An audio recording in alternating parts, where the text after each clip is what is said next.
Hello students, अब हम next question पर डिस्कस करते हैं। इसके पहले क्वेश्चन 17 तक हमने डिस्कस किया था। अब आइए हम क्वेश्चन नंबर 18 की बात करते हैं। क्वेश्चन नंबर 18 है supersonic planes fly with a speed of. Supersonic plane किस स्पीड से फ्लाई करते हैं? पहला ऑप्शन है less than the speed of sound, second है equal to the speed of sound, C option है greater than the speed of sound, fourth option है equal to that of the speed of light. तो इसमें C option correct है। आइए हम देखें कि जो सुपरसोनिक नाम, सोनिक नाम, हाइपरसोनिक नाम ये कैसे रखा जाता है। तो जो प्लेन्स की स्पीड मेजर की जाती है, बुलेट की स्पीड मेजर की जाती है, जेट प्लेन की स्पीड मेजर की जाती है, वो आपके साउंड की स्पीड को बेसिस मान के मेजर की जाती है। आइए इसके विषय में पहले डिस्कस करें कि किसी भी साउंड सोर्स की स्पीड और साउंड की स्पीड के रेशियो को माक नंबर कहते हैं। माक एक साइंटिस्ट थे अमेरिका के, उन्हीं के नाम पर इसको माक नंबर कहते हैं।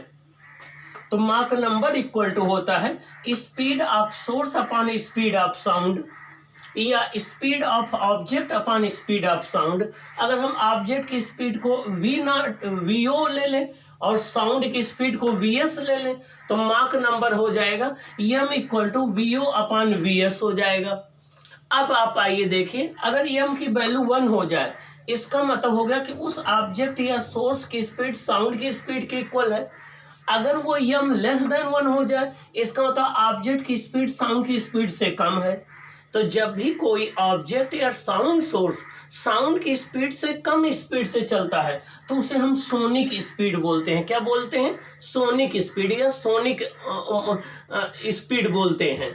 और जब भी माक नंबर जब भी माक नंबर 1 से ग्रेटर हो, 5 से कम हो, 1 से 5 के बीच में हो, तो उसकी स्पीड को हम सुपरसोनिक स्पीड कहते हैं। मींस उस ऑब्जेक्ट की स्पीड साउंड की स्पीड से ग्रेटर हो, साउंड की स्पीड से ग्रेटर हो लेकिन 5 टाइम्स से स्मॉलर हो, तो वो सुपरसोनिक स्पीड कहलाती है।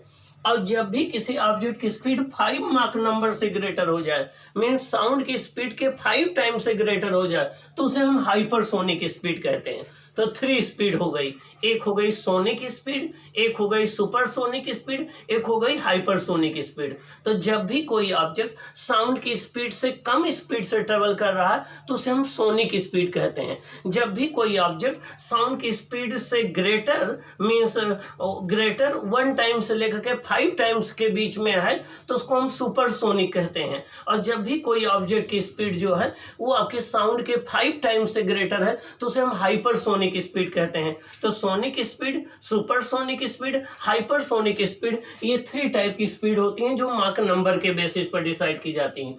Sources that move with speed greater than speed of sound are called supersonic speed. वो जब भी कोई ऑब्जेक्ट साउंड की स्पीड से ग्रेटर स्पीड से मूव करती है तो उसे हम सुपरसोनिक स्पीड कहते हैं।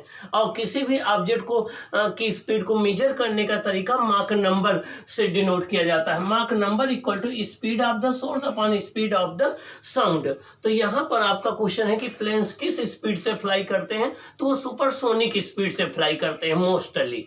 ओके, तो ये रहा डिफरेंट ऑब्जेक्ट की स्पीड को मेजर करने का तरीका। तो ये sonic plane, hypersonic plane, supersonic plane, ये जो नाम रखे गए हैं ये साउंड की स्पीड के बेसिस पर रखे गए हैं। आइए नेक्स्ट क्वेश्चन देखें।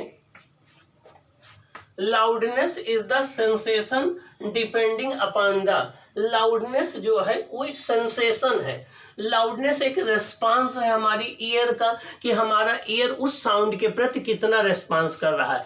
हमारे ईयर को वो साउंड कितनी लाउड सुनाई पड़ रही, कितनी सॉफ्ट सुनाई पड़ रही, कितनी फेंट सुनाई पड़ रही है, ये डिपेंड करता है। तो ये सेंसेशन ऑफ द ईयर है।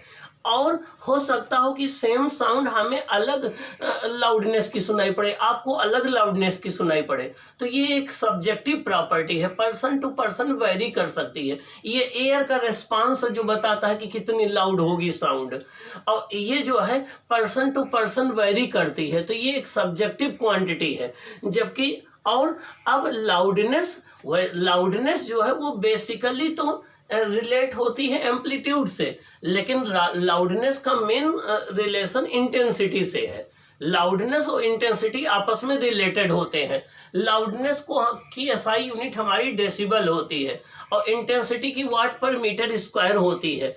तो लाउडनेस जो है वो आपका इंटेंसिटी से रिलेटेड होता है। आइए देखें, loudness is the sensation depending upon the time period. नहीं, टाइम पीरियड पर नहीं डिपेंड करता है, फेज पर भी नहीं डिपेंड करता है। एम्पलीट्यूड और इंटेंसिटी दो चीज आई, तो ये बात सही है कि लाउडनेस एम्पलीट्यूड पर डिपेंड करता है, बट बेसिकली लाउडनेस इंटेंसिटी से रिलेटेड है, इंटेंसिटी एम्पलीट्यूड से रिलेटेड है। इंटेंसिटी एम्पलीट्यूड से रिलेटेड है और लाउडनेस इंटेंसिटी से रिलेटेड है। तो लाउडनेस बेसिकली इंटेंसिटी से रिलेटेड है, तो डी ऑप्शन हो जाएगा। तो अब पहले हम डिफाइन कर दें कि लाउडनेस क्या है। The sensation produced in the year which enables us to distinguish between a loud sound and a faint sound is called loudness। Means हमारे ईयर में प्रोड्यूस किया गया वो सेंसेशन जो हमें ये बताता है कि कोई एक पर्टिकुलर साउंड कितनी लाउड है, कितनी फेंट है, या कितनी लाउड है, कितनी सॉफ्ट है, वो लाउडनेस कहलाती है। loudness or softness of a sound is determined basically the amplitude of the wave। वो वेव के एम्पलीट्यूड से रिलेट होती है। But the psychological sensation of loudness in the human ear is closely related to the intensity of sound. Closely जो loudness का relation है वो intensity से है। और इंटेंसिटी क्या है? The amount of energy passing per unit area per unit time in a direction normal to the propagation of wave is called intensity. Means जिधर वेव जा रही हो उसके परपेंडिकुलर डायरेक्शन में यूनिट एरिया रख दीजिए तो 1 सेकंड में जितनी एनर्जी उस पर गिरेगी वो इंटेंसिटी का मेजरमेंट होगी। तो इंटेंसिटी जो होती है वो एक मेजरेबल क्वांटिटी है, ये एक ऑब्जेक्टिव क्वांटिटी है, ये सबके लिए सेम होती है, ये पर्सन टू पर्सन वेरी नहीं करती है। और जबकि लाउडनेस जो एक सब्जेक्टिव प्रॉपर्टी है ये पर्सन टू पर्सन वेरी करती है, ये हमारे एयर के रेस्पॉन्स पर डिपेंड करती है। सेम इंटेंसिटी की साउंड हो सकता है आपको अलग लाउडनेस की सुनाई पड़े, अगले को अलग लाउडनेस की सुनाई पड़े। ओके, तो आइए देखें, intensity is a physical quantity that can be easily measured. Intensity एक फिजिकल क्वांटिटी जिसको इजिली हम मेजर कर सकते हैं और ये एक ऑब्जेक्टिव क्वांटिटी है। आइए देखें, इंटेंसिटी एम्पलीट्यूड से रिलेटेड है और लाउडनेस को बीटा से डिनोट करना, लाउडनेस इंटेंसिटी से रिलेटेड है। तो बेसिकली लाउडनेस जो है वो इंटेंसिटी से रिलेटेड है। किससे? इंटेंसिटी एम्पलीट्यूड से रिलेटेड है, आई प्रोपोर्शनल ए स्क्वायर, और जो लाउडनेस है वो इंटेंसिटी से related, beta equal to 10 log I upon I naught. तो बेसिकली जो है वो लाउडनेस किससे रिलेटेड हुई? इंटेंसिटी से। It is the ear which gives the measuring meaning to the term loudness। ये हमारा ह्यूमन ईयर है जो लाउडनेस की मीनिंग को बताता है कि हाँ कौन लाउड होगी कौन नहीं होगी। तो लाउडनेस एक तरह से हमारे एयर के रेस्पॉन्स का मेजरमेंट होता है कि हमारा एयर जो है वो कैसे रेस्पॉन्स कर रहा है उस साउंड के प्रति। और रेस्पॉन्स हर एक पर्सन का अलग अलग होता है, सेम होता नहीं है, ठीक ना। इंटेंसिटी की एसआई यूनिट वाट पर मीटर स्क्वायर है, जबकि लाउडनेस की जो एसआई यूनिट है वो आपकी डेसिबल है। क्या है? डेसिबल है। तो ये जो है दोनों में डिफरेंस है, ये रहा आपका। तो लाउडनेस जो है वो इंटेंसिटी पर डिपेंड करता है। नेक्स्ट क्वेश्चन, आइए हम 20 पर बात करते हैं।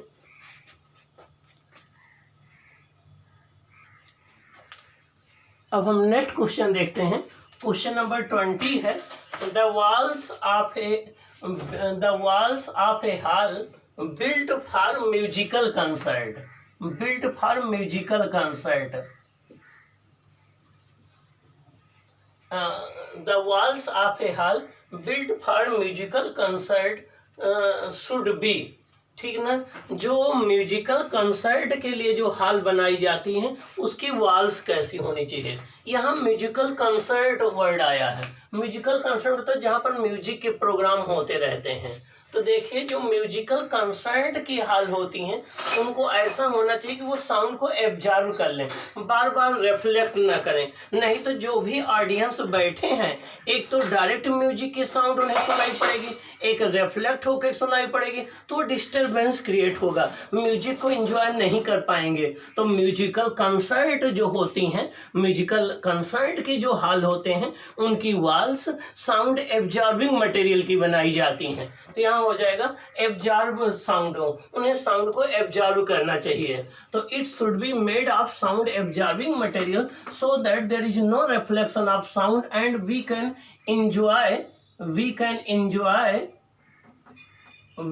Enjoy music.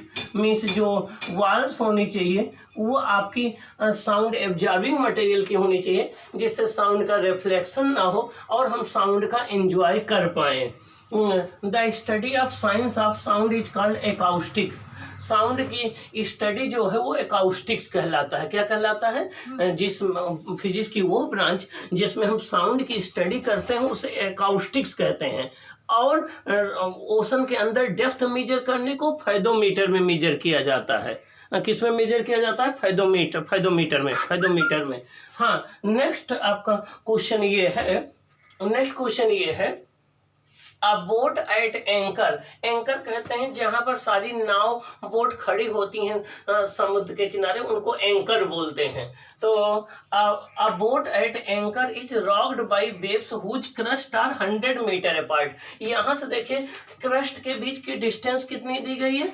100 metre apart. दो क्रस्ट के बीच की डिस्टेंस 100 मीटर अपार्ट दी गई है। और आपको पता है आप सभी ब्रिलियंट स्टूडेंट हैं, पंक्चुअल हैं, रेगुलर हैं, ओबीडियंट स्टूडेंट हैं कि दो क्रस्ट के दो कंसेक्यूटिव क्रस्ट मीन्स 1 by 1 के बीच की डिस्टेंस को वेवलेंथ कहते हैं। तो यहाँ वेवलेंथ हो गई 100 metre and whose speed is 25 metre per second. Wave की स्पीड है 25 metre. These waves reach the boat once every. ये बोट पर कितने सेकंड के बाद पहुंचेंगे? मीन्स आपसे टाइम पीरियड पूछा जा रहा है। आपको देखिए कैसे सॉल्व करेंगे। आंसर 21, लेमडा हो गया 100 मीटर, वेव स्पीड हो गई 25 metre per second, time period पूछा जा रहा है, lambda equal to V into T होता है, तो time period T equal to lambda upon V आ जाएगा। तो T equal to 100 upon 25 4 second के बाद पहुंचेंगी। मीन्स यहाँ पर आपको वेवलेंथ दे दी गई थी, वेव स्पीड दे दी गई, टाइम पीरियड पूछना था। टाइम पीरियड होता है डिस्टेंस इक्वल टू होता है स्पीड इनटू टाइम, और एक टाइम पीरियड में चली गई डिस्टेंस वेवलेंथ की इक्वल होती है, तो डिस्टेंस हो गई लेमडा के बराबर, और वेव स्पीड इनटू टाइम, तो time equal to wavelength upon speed, ये आपका आ जाएगा 4 सेकंड। तो 4 सेकंड में पहुंचेंगी। ओके, ये आपका आ गया आंसर। अब हम देखेंगे क्वेश्चन नंबर 22 क्या है। क्या 22 देखेंगे, क्वेश्चन नंबर 22 का क्या सोल्यूशन है।